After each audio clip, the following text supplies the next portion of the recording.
रबीउल अव्वल का महीना आया, इत्तेफाक से मेरा प्रोग्राम मालदा के अंदर कलियाचक के इलाके में था। मालदा से कलियाचक जाने में 40 से 45 मिनट लगते हैं, लेकिन इत्तेफाक से जिस दिन मेरा प्रोग्राम था उसी दिन 12 रबीउल अव्वल की तारीख थी।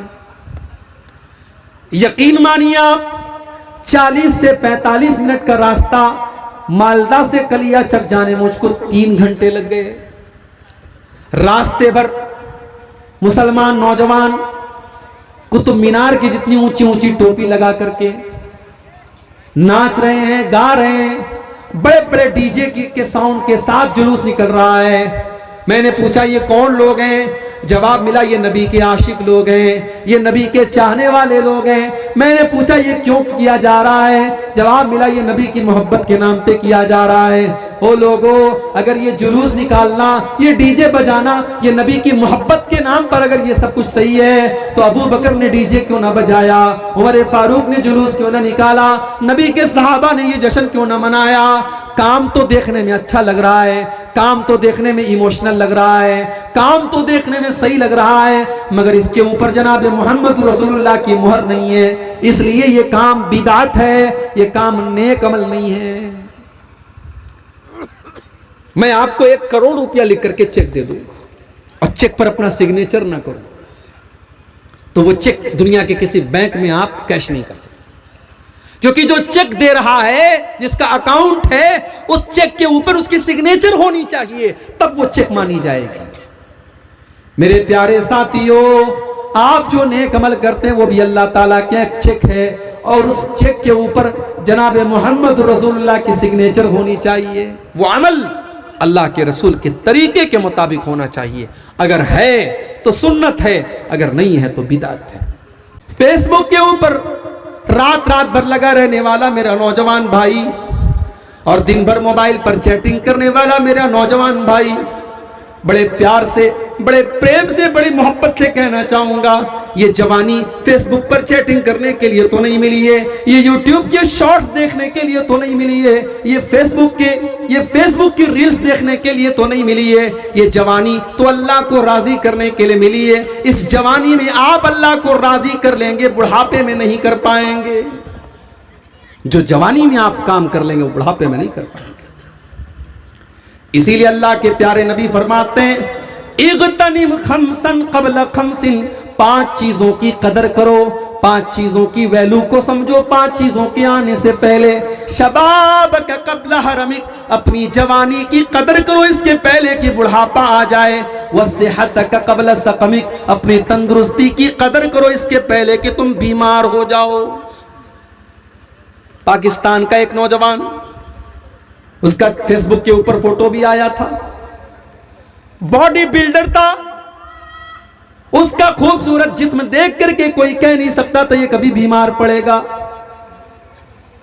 शायद उसके जैसा बॉडी बिल्डर बहुत कम देखने को मिलता है। एक तरफ उसकी वो तस्वीर आई जिसमें उसके पूरे जिस्म की नुमाइश हो रही है, दूसरी तरफ उसको ब्लड कैंसर हो जाता है और वो सूख करके लकड़ी हो जाता है, उसकी शक्ल पहचान में नहीं आती, और कुछ दिनों के बाद उसके इंतकाल की खबर भी फेसबुक के ऊपर आ जाती है। मेरे नौजवान साथियों, आज आपके पास सेहत है, तंदुरुस्ती है, आप मौज मस्ती कर रहे हैं, कोई शराब पी रहा है, कोई ज़िना कर रहा है, कोई गुटखा खा रहा है, कोई पान मसाला खा रहा है, कोई नाच गाने में व्यस्त है। मेरे प्यारे साथी, किस बात की क्या गारंटी है कि तंदुरुस्ती हमेशा आपके पास रहेगी? अगर आज अल्लाह ने तंदुरुस्ती दी है, इस तंदुरुस्ती की हालत में आप जितनी नमाज पढ़ सकते हैं, कल बीमारी की हालत में आप नहीं पढ़ पाएंगे। हो सकता है आज आप खड़े होकर के नमाज पढ़ सकते हैं, अल्लाह ना करे ऐसी बीमारी आ जाए कि आप खड़े होकर के नमाज पढ़ना चाहेंगे मगर नहीं पढ़ पाएंगे, आपको कुर्सी का सहारा लेना पड़ेगा।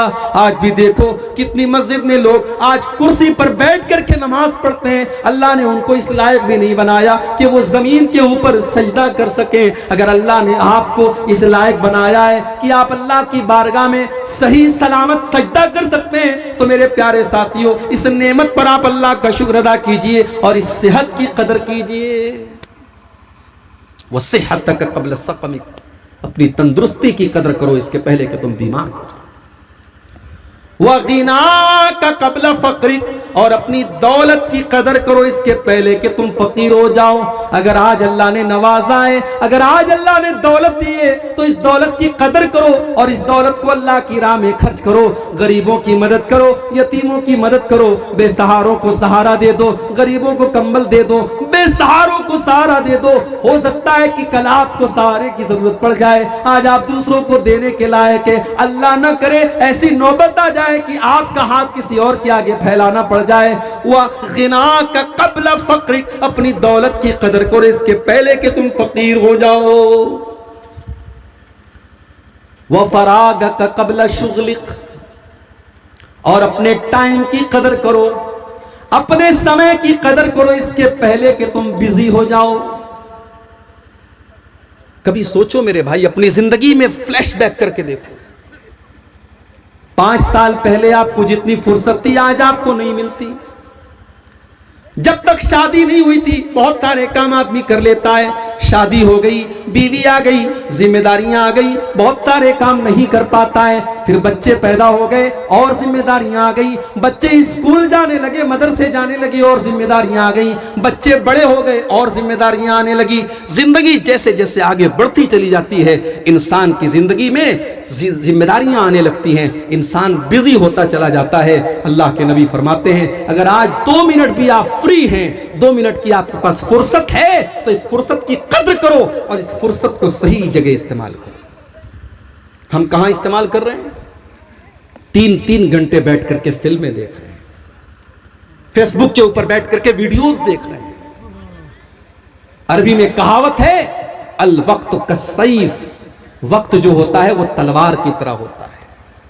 वक्त जो होता है तलवार की तरह होता है। अगर आपने वक्त को नहीं काटा तो वक्त आपको काट देगा। अपने समय का सही इस्तेमाल करो मेरे नौजवान साथियों। अल्लाह के प्यारे नबी फरमा रहे हैं, वह फराग का कबल शुगलिक, अपने टाइम की कदर करो इसके पहले कि तुम बिजी हो जाओ।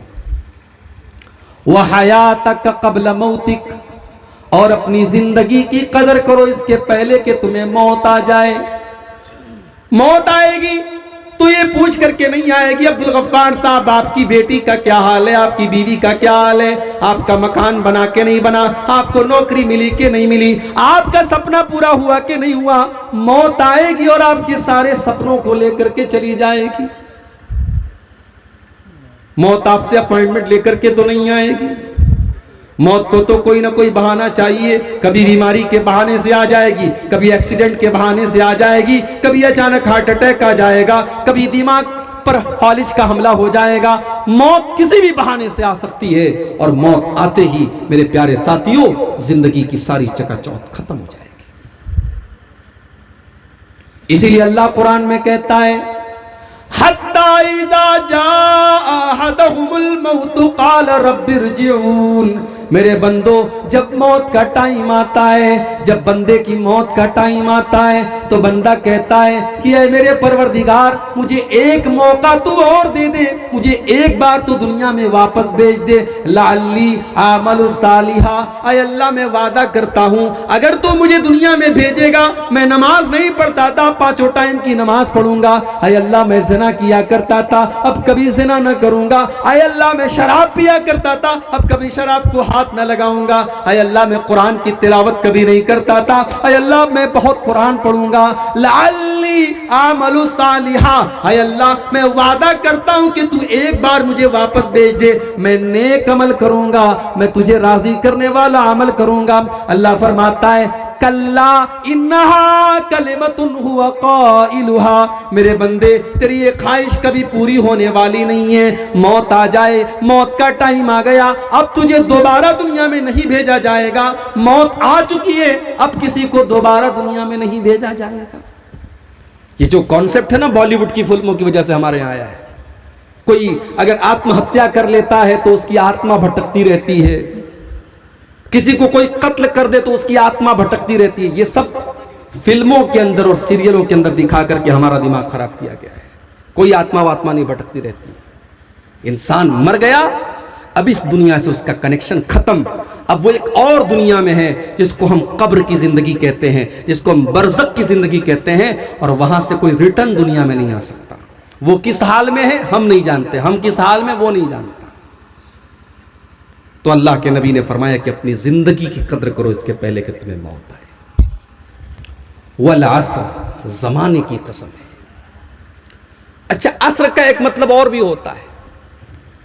असर का मतलब होता है असर का टाइम, जब सूरज ढल जाता है और आसमान में पीलापन आ जाता है और असर की नमाज का टाइम शुरू हो जाता है, उस टाइम को, उस समय को असर कहा जाता है। अब सवाल यह पैदा हो रहा है कि अल्लाह ताला उस टाइम की कसम क्यों खा रहा है? उलमा कहते हैं कि इसके पीछे भी अल्लाह ताला की एक बहुत बड़ी हिकमत है। अल्लाह ताला असर के टाइम की कसम खा करके ये बता रहा है, जिस तरीके से असर का टाइम आता है तो लोग धीरे धीरे अपने घरों को जाने लगते हैं, मजदूर अपना काम खत्म करने लगते हैं, किसान अपना काम खत्म करने लगता है, दुकानदार अपनी दुकान को लपेटने लगते हैं, बिजनेसमैन लोग धीरे धीरे अपने घर को वापस जाने लगते हैं। जब असर का टाइम आता है तो इस बात की पहचान होती है जब सूरज डूबने वाला है, अब दिन खत्म होने वाला है। ऐ इंसान, तेरी जिंदगी की असर का टाइम हो चुका है। ऐ इंसान, तेरी जिंदगी का सूरज कभी भी डूब सकता है, कभी भी तेरी जिंदगी खत्म हो सकती है। ऐ इंसान, जब भी तू अपने बिस्तर पर रात को सोने जाए तो ये सोच करके सोया कर कि हो सकता है कि वो तेरी जिंदगी की आखिरी रात हो। जब तू सुबह को उठे तो ये सोच करके उठ कि हो सकता है ये तेरी जिंदगी की आखिरी सुबह हो। तेरी जिंदगी की असर का टाइम शुरू हो चुका है। और बाज़ उलमा कहते हैं कि असर से मुराद यहां असर की नमाज है। अल्लाह ताला असर की नमाज की कसम खा रहा है। 5 टाइम की नमाजें, और 5 टाइम की नमाजों में सबसे अहम नमाज असर की नमाज है। असर की नमाज बीच की नमाज है। दिन की पहली नमाज फजर है, उसके बाद ज़ोहर है, और बीच में असर की नमाज है। 2 नमाजें रात में, 2 नमाजें दिन में, और बीच में असर की नमाज है। इसीलिए अल्लाह के नबी असर की नमाज को बड़ी अहमियत देते थे। अगर किसी की असर की नमाज छूट जाए, अल्लाह के नबी फरमाते हैं फ़कअन्नमा वो तेरा अहलुहु व मालुहु, गोया कि उसका माल खराब हो गया, उसके अहलो अयाल बर्बाद हो गए, उसकी फैमिली बर्बाद हो गई, उसका परिवार बर्बाद हो गया। असर की नमाज का छूट जाना बहुत बड़ा नुकसान है। अल्लाह के नबी कभी जल्दी किसी पर बद्दुआ नहीं करते थे। जंगे खंदक के मौके पर जब दुश्मनों से लड़ाई चल रही थी और लड़ाई की वजह से अल्लाह के नबी की असर की नमाज कज़ा हो गई, असर की नमाज छूट गई, यहां तक कि सूरज डूब गया और अल्लाह के नबी को मगरिब के टाइम पर असर की नमाज पढ़नी पड़ी। अल्लाह के नबी ने बद्दुआ की, अल्लाह के नबी ने काफिरों के ऊपर बद्दुआ की। आपने फरमाया मलअल्लाहु बुयूतहुम व क़ुबूरहुम नारा, अल्लाह उनके घरों को और उनकी कब्रों को जहन्नम की आग से भर दे। शगलूना अनिस सलातिल वुस्ता, उनकी वजह से हमारी असर की नमाज कज़ा हो गई, हमारी असर की नमाज छूट गई। तो असर की नमाज बड़ी इंपॉर्टेंट नमाज है। अल्लाह ताला असर की नमाज की कसम खा रहा है। जमाने की कसम, असर की नमाज की कसम, असर के टाइम की कसम। इन्नल इंसान लफी खुस्र, जमाने की कसम खा करके अल्लाह ताला क्या बात कह रहा है? बेशक सारे के सारे इंसान घाटे में। इंडिया का इंसान भी घाटे में, सऊदी अरब का इंसान भी घाटे में, अमेरिका का गोरा भी घाटे में, अफ्रीका का काला भी घाटे में। आदम अलैहिस्सलाम की जितनी औलादें, सारे के सारे इंसानों के बारे में अल्लाह कह रहा है इन्नल इंसान लफी खुस्र, बेशक सारे के सारे इंसान घाटे में। मुकेश अंबानी तो अरबों की संपत्ति के मालिक हैं, टाटा और अडानी और बिरला तो करोड़ों और खरबों के मालिक हैं। अय अल्लाह, क्या वो भी खसारे में? फरमाया इन्नल इंसान लफी खुस्र, बेशक सारे के सारे इंसान घाटे में। मेरे बंदो, घाटा ये नहीं कि दुनिया में तुम्हारे पास दौलत है कि नहीं है, दुनिया में तुम्हारे पास रहने को मकान है कि नहीं है, दुनिया में तुम्हारे बाल बच्चे सुखी और चैन से हैं कि नहीं है। घाटा तो ये है नुकसान तो ये है कि कल अल्लाह की बारगाह में, जब अल्लाह की बारगाह में हिसाब व किताब किया जाएगा तो तुम्हारा हिसाब ये निकले, तुम्हारा अंजाम ये निकले कि तुमको जहन्नम में डाल दिया जाए। ये असल घाटा है, ये असल खसारा है। इन्नल इंसान लफी खुस्र, और सारे के सारे इंसान इसी घाटे में हैं। जिनके अंदर 4 चीजें पाई जाएं उनको छोड़ करके बाकी सारे के सारे इंसान घाटे में। तो घाटा यह है कि इंसान कयामत के दिन जहन्नम की आग में चला जाए। मेरे प्यारे साथियों, आज दुनिया में एक मामूली सी आग लग जाती है, कोई उस आग में जल जाता है, मर जाता है, उसकी लाश हमारे सामने आती है, उसकी लाश को हम देख नहीं पाते। कमजोर दिल और दिमाग का आदमी किसी जली हुई लाश को देख नहीं सकता। बहुत सी औरतें तो देख करके उल्टी कर देती हैं। सोचो मेरे भाइयों, दुनिया की आग से हम इतना डरते हैं और दुनिया की आग में कोई जल जाए तो हम देख करके बर्दाश्त नहीं कर पाते। अल्लाह के नबी फरमाते हैं, नारुकुम जुज़उम मिन नारी जहन्नम, तुम्हारी दुनिया की आग तो जहन्नम की आग का एक हिस्सा है। जहन्नम की आग तो दुनिया की आग से 69 गुना ज्यादा है, 69 टाइम ज्यादा खतरनाक है। दुनिया की आग पेट्रोल से जलती है, डीजल से जलती है, मिट्टी के तेल से जलती है, लकड़ी और कोयले से जलती है, लेकिन जहन्नम की आग किससे जलती है? फरमाया वक़ूदुहन्नास वल हिजारा, जहन्नम की आग तो इंसानों और पत्थरों से जलती है।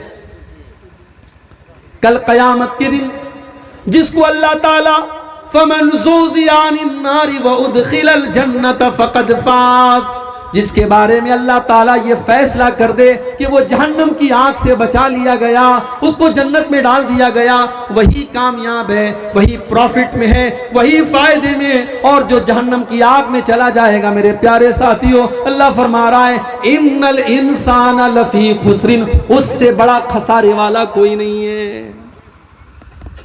आप लोग तो किसान लोग हैं, खेती करते हैं। किसान जमीन की जुताई करे, टाइम पर बीज को बोए, जमीन के अंदर जितनी मेहनत करना है सारी मेहनत करे, उसके बाद सैलाब का पानी आए, उसकी सारी खेती को तबाह करके लेके चला जाए। सोचो उस किसान को कितनी तकलीफ होगी। उसको इस बात की तकलीफ, उसको इस बात की तकलीफ तो हो ही रही है कि उसका खेत चला गया। उसको इस बात की तकलीफ ज्यादा होगी कि मैंने मेहनत की थी, मैंने बुआई की थी, मैंने जुताई की थी, मैंने उस खेत के अंदर अपना कैपिटल लगाया था, मेरा सारा कैपिटल बर्बाद हो गया। मेरे प्यारे साथियों, जिसके पास ईमान नहीं, जिसके पास तौहीद नहीं, कल कयामत के दिन वो भी खसारे और नुकसान में होगा, उससे ज्यादा खसारे में कोई नहीं होगा। अल्लाह ने फरमाया कुल हल नुनब्बिउकुम बिल अक्सरीना आमाला अल्लज़ीना ज़ल्ला सायुहुम फिल हयातिद दुनिया व हुम यहसबूना अन्नहुम युहसिनूना सुना। मेरे बंदो, सबसे ज्यादा खसारे में और नुकसान में तो वो लोग हैं जो दुनिया में नेकी का काम करते थे और ये सोच करके करते थे कि उनको सवाब मिलेगा, मगर कल आखिरत में सवाब मिलने के बजाय उनकी नेकियों को अल्लाह ताला बर्बाद कर देगा। इन्नल इंसान लफी खुस्र, बेशक इंसान घाटे में। मेरे प्यारे साथियों, आप में से बहुत सारे लोग हाजी होंगे, जो हाजी नहीं है मैं दुआ करता हूं अल्लाह उनको भी एक बार हज की तौफीक दे दे। आपने उम्रा भी किया होगा, बहुत सारे ऐसे भाई भी होंगे जो 5 टाइम के नमाजी भी होंगे, बहुत सारे ऐसे भाई भी होंगे, ऐसी बहनें भी होंगी जो डेली कुरान की तिलावत करती होंगी। मैं ऐसे भी नौजवानों को जानता हूं जो रात में बगैर तकरीर सुने मोबाइल नहीं बंद करते और बिस्तर पे नहीं सोते। उलमा की तकरीरें सुन करके वो रात में बिस्तर पे सोने जाते हैं। ऐसे भी नौजवानों को मैं जानता हूं। बड़ी अच्छी बात है, आप ये नेकी के काम कर रहे हैं, लेकिन मेरे भाइयों, कल अल्लाह की बारगाह में अगर आपको ये बताया जाए कि आपका उम्रा, आपका हज, आपकी नमाज, आपकी तिलावत सब बर्बाद हो गई, अल्लाह के यहाँ उनको नहीं माना गया, अल्लाह के यहाँ उनका कोई सवाब नहीं है, तो सोचो आपको कितनी तकलीफ होगी। आइए एक हदीस पढ़ के सुनाता हूं।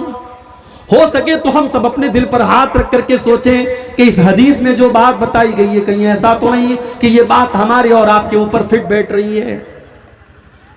सहाबी का नाम नोट कर लो, सौबान रजी अल्लाह ताला अन्हु। बच्चा पैदा हो अगर आपके घर में तो नाम रख लो, बड़ा प्यारा नाम है, सहाबी का नाम है। और सहाबी का जब नाम आ जाए तो नाम का माना और मतलब नहीं देखा जाता, ये काफी है कि वो सहाबी का नाम है। सौबान रख लो नाम, ये नाम बड़ा प्यारा है, ये नबी के सहाबी का नाम है। सौबान रज़ी अल्लाह ताला अन्हु फरमाते हैं अल्लाह के प्यारे नबी ने फरमाया ला लमन्ना क़वामम मिन उम्मती यातूना यौमल क़ियामति बिहसनातिन अमसाल जिबाल तिहामत बीज़न। मैं अपनी उम्मत में ऐसे लोगों को जानता हूँ कल क़यामत के दिन वो आएंगे और पहाड़ों के बराबर वो नेकियां लेकर के आएंगे, वो हज लेकर के आएंगे, वो उम्रा लेकर के आएंगे, वो नमाज लेकर के आएंगे, वो ज़कात लेकर के आएंगे, वो सदका खैरात लेकर के आएंगे, वो बहुत सारी नेकियों को लेकर के आएंगे। फयजअलुहल्लाहु अज़्ज़ा व जल्ला हबाअम मंसूरा। अल्लाह ताला उनकी नेकियों को हवा में उड़ा देगा, उनकी नेकियों को बर्बाद कर देगा, उनकी नेकियां अल्लाह ताला क्या काउंट नहीं होगी। सहाबा डर गए, घबरा गए। हजरत सौबान कहने लगे अल्लाह के नबी वो कौन बदनसीब लोग होंगे, जरा खुल करके बता दीजिए। आए अल्लाह के नबी सिर्फ हम लना वजल्लिहिम लना, आए अल्लाह के नबी जरा क्लियर बता दीजिए वो कौन बदनसीब लोग होंगे जो नेकियों का पहाड़ लेकर के आएंगे मगर उनकी नेकियों को अल्लाह ताला क्या काउंट नहीं किया जाएगा। अल्लाह के प्यारे नबी फरमाते हैं ऐ सौबान वो तुम्हारे ही भाई होंगे, वो तुम्हारी ही नस्ल से होंगे, वो मुसलमान होंगे, वो तुम्हारे बीच में रहने वाले लोग होंगे। जैसे तुम नमाज पढ़ते हो वो भी नमाज पढ़ेंगे, तुम रोजा रखते हो वो भी रोजा रखेंगे, तुम सदका करते हो वो भी सदका करेंगे, तुम रात में नमाज पढ़ते हो वो भी रात में नमाज पढ़ेंगे। वलाकिन्नहुम इज़ा खलौ बिमहारिमिल्लाहि इंतहकुहा। लेकिन ऐ सौबान बस एक बात की कमी होगी, एक बात की कोताही होगी, वो अकेले में वो तन्हाई में गलत काम करेंगे। जब वो अकेले में होंगे, वो बंद कमरे में होंगे और कोई देखने वाला नहीं होगा तो वो अकेले में और तन्हाई में बहुत सारे गलत काम करेंगे। आप यकीन कीजिए आज उलमा के मोबाइल भी सेफ नहीं है। आज मैंने 50-60 साल के बुजुर्गों का मोबाइल चेक किया, उसमें मुझे ऐसी चीजें मिली कि अल्लाह देख करके शर्म आई। मेरे प्यारे साथियों मोबाइल के इस दौर में, स्मार्टफोन के इस दौर में इस हदीस को हमको समझने की जरूरत है।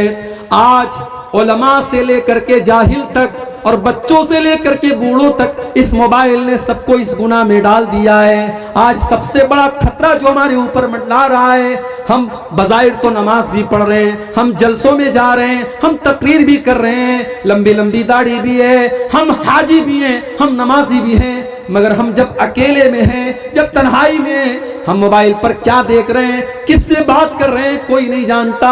वो तन्हाई में जो गुनाह हम कर रहे हैं मेरे प्यारे साथियों, वो गुनाह हमारी नेकियों को खा रहा है, वो हमारी नेकियों के लिए दीमक बन चुका है। इन्नल इंसान लफी खुस्र, इंसान इससे बढ़कर के खसारे में क्या होगा मेरे भाई कि उसकी नेकियां अल्लाह के बर्बाद हो जाए। हमारे कितने नौजवान भाई हैं रात को बिस्तर पे जब वो सोते हैं तो कानों में हेडफोन लगा करके सोते हैं, गाना सुन करके वो सोते हैं और उसी हाल में उनको नींद आ जाती है और बड़े फख्र से कहते हैं मैं जब म्यूजिक सुनता हूं तो मेरे दिल को सुकून मिलता है, जब मैं अपने फेवरेट सिंगर का गाना सुनता हूं तो मेरे दिल को सुकून मिलता है।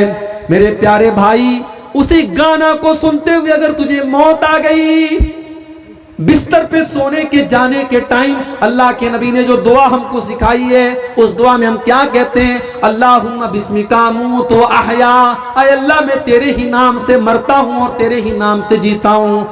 इसलिए कि जो नींद होती है वो भी एक तरीके की मौत होती है। नींद में भी अल्लाह ताला हमारी रूह को कब्ज करता है और जब हम सो करके उठते हैं तो अल्लाह हमारी रूह को वापस डाल देता है। इसीलिए जब आदमी नींद में होता है तो होशो हवास में नहीं होता। इसीलिए अगर नींद की हालत में कोई गुनाह हो जाए तो अल्लाह ताला क्या उस पर पकड़ नहीं होगी, क्योंकि नींद की हालत में इंसान होशो हवास में नहीं रहता है। मेरे प्यारे साथियों, आप गाना सुनते हुए सो गए, उसी हाल में आपको मौत आ गई। सोचो मेरे भाइयों, कल अल्लाह की बारगाह में जब आप उठेंगे, कयामत का दिन होगा। अल्लाह के नबी फरमाते हैं, कुल्लु अब्दिन युबासु अला मा माता अलैहि, हर बंदा इस हाल में कयामत के दिन उठेगा जिस हाल में उसको मौत आई होगी। जो गाना सुन करके सोया था, उसी हाल में अगर वो सोया रह गया, उसी हाल में उसको मौत आ गई, तो कल कयामत के दिन वो गाना सुनते हुए उठेगा। जो गंदी फिल्में देख करके सोया था, वो गंदी फिल्में देख करके कयामत के दिन उठेगा। जो जिना करते हुए मर गया था, वो जिना करते हुए कल कयामत के दिन उठेगा। जो शराब के नशे में मरा था, कल शराब के नशे में उठेगा। जो नमाज पढ़ते हुए मरा था, कल अल्लाह की बारगाह में सजदा करते हुए उठेगा, नमाज पढ़ते हुए उठेगा। कुल्लु अब्दिन युबासु अला मा माता अलैहि, बंदा जिस हाल में मरेगा उसी हाल में उठाया जाएगा। सऊदी अरब का एक वाकया, वहां के कालिम दीन ने लिखा, मेरे नौजवान साथी सुने, बड़ी इबरत की बात है। 4 नौजवान कार का सफर कर रहे थे। चारों नौजवान कार पर बैठे हुए थे। सऊदी अरब के रोड पर कार चल रही है। वहां की रोड बिहार और झारखंड से भी ज्यादा शानदार और चिकनी रोड है। पूरी स्पीड में गाड़ी जा रही है। एक्सीडेंट हो जाता है। 4 नौजवानों में से 3 नौजवान ऑन द स्पॉट मर जाते हैं।